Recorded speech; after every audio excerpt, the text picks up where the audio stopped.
आज आइए हम ऊपर की वस्तुओं पर ध्यान लगाओ इस उपदेश के शीर्षक के अंतर्गत परमेश्वर के वचनों का अध्ययन करने का समय लें।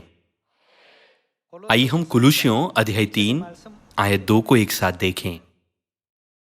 पृथ्वी पर की नहीं परंतु स्वर्गीय वस्तुओं पर ध्यान लगाओ। आइए देखें कि परमेश्वर ने हमें बाइबल में ऐसे शब्द क्यों दिए हैं।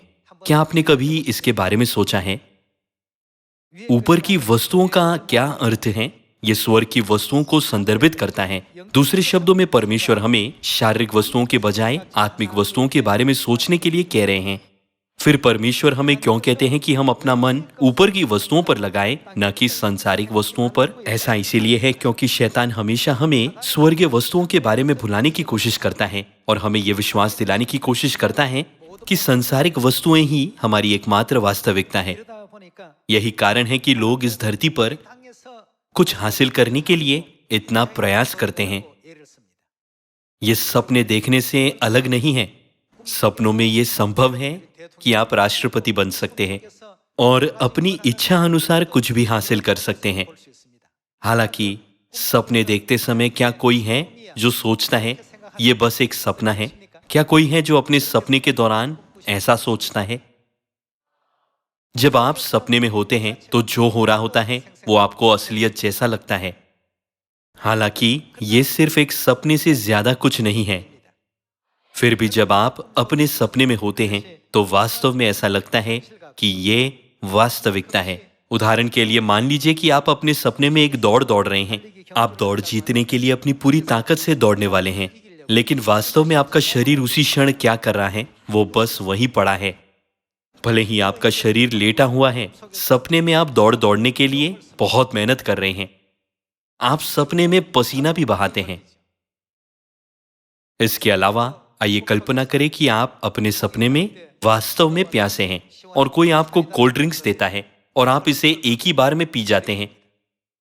जब आप जागते हैं तो क्या होता है? क्या आपकी प्यास बुझी है? आपकी प्यास बुझी नहीं है, पर फिर भी जारी है।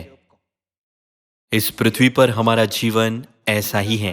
परमेश्वर ने हमें ये शब्द क्यों दिए? पृथ्वी पर की नहीं परंतु स्वर्गीय वस्तुओं पर ध्यान लगाओ। हमें इसका कारण स्पष्ट रूप से समझना चाहिए। शैतान हमारे विचारों के दायरे को सीमित करने का हर संभव प्रयास कर रहा है। वो हमें स्वर्गीय वस्तुओं को भूलने और केवल सांसारिक वस्तुओं पर ध्यान केंद्रित करने की कोशिश कर रहा है। लेकिन परमेश्वर हमारे विचारों को इस सीमित दुनिया से परे ले जा रहे हैं ताकि हम एक उच्च आयाम की दुनिया को देख और अनुभव कर सकें। शैतान हमारे विचारों को सीमित करने की कोशिश करता है, लेकिन हमें उस कैद से आजादी देने के लिए परमेश्वर हमें सिखाते हैं कि पृथ्वी पर की नहीं परंतु स्वर्गीय वस्तुओं पर ध्यान लगाओ।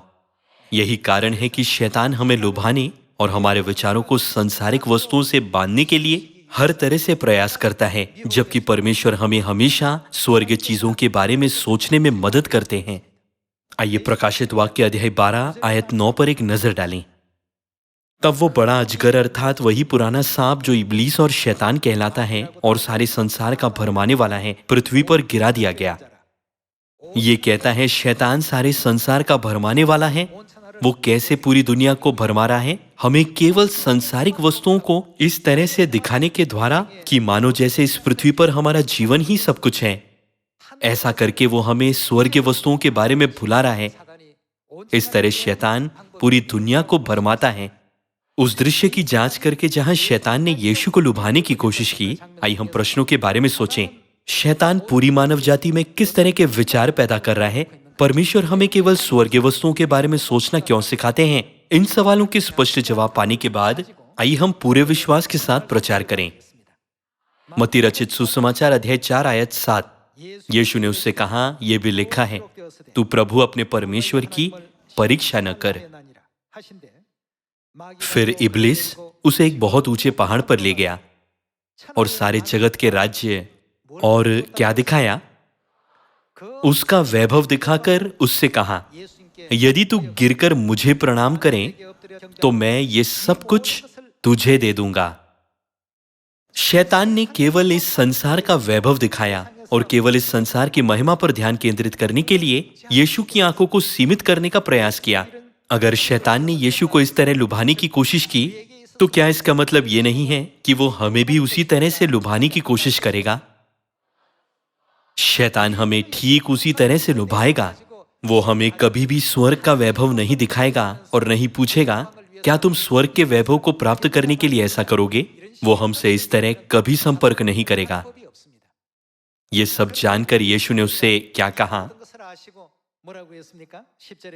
आयत 10। तब यीशु ने उससे कहा, हे शैतान, दूर हो जा, क्योंकि लिखा है, तू क्या कर? तू प्रभु अपने परमेश्वर को प्रणाम कर और केवल उसी की उपासना कर। तब शैतान उसके पास से चला गया और स्वर्गदूत आकर उसकी सेवा करने लगे। शैतान की ओर से सभी 3 परीक्षाएं सांसारिक वस्तुओं के बारे में थी। उसने यीशु की परीक्षा ये कहते हुए की, क्या तुम्हें भूख नहीं है? क्या खाना तुम्हारे लिए सबसे महत्वपूर्ण काम नहीं है? उसने सांसारिक और भौतिक दृष्टिकोण से परमेश्वर की शक्ति और अधिकार का परीक्षण करके यीशु की परीक्षा की। फिर उसने यीशु को इस संसार का वैभव दिखाया और कहा, यदि तुम मुझे प्रणाम करो तो मैं तुम्हें इस संसार का सारा अधिकार, धन और महिमा दूंगा। इस तरह शैतान हमेशा हमारे निर्णयों को सीमित करने और इस पृथ्वी की वस्तुओं पर हमारे विचारों को स्थिर करने का प्रयास करता है। इसलिए परमेश्वर हमसे कहते हैं, ये केवल एक सपना है। हमारी सच्ची वास्तविकता आत्मिक दुनिया में है। इसीलिए हमेशा ऊपर की वस्तुओं पर ध्यान लगाओ। जब आप कुछ मांगते हैं या जब आप कोई लक्ष्य निर्धारित करते हैं, तो हमेशा अपना लक्ष्य स्वर्गीय वस्तुओं पर रखो। इस प्रकार परमेश्वर हमें लगातार जगाते रहते हैं। इसी के साथ मैं आज के उपदेश को समाप्त करना चाहूंगा। आपका बहुत बहुत धन्यवाद।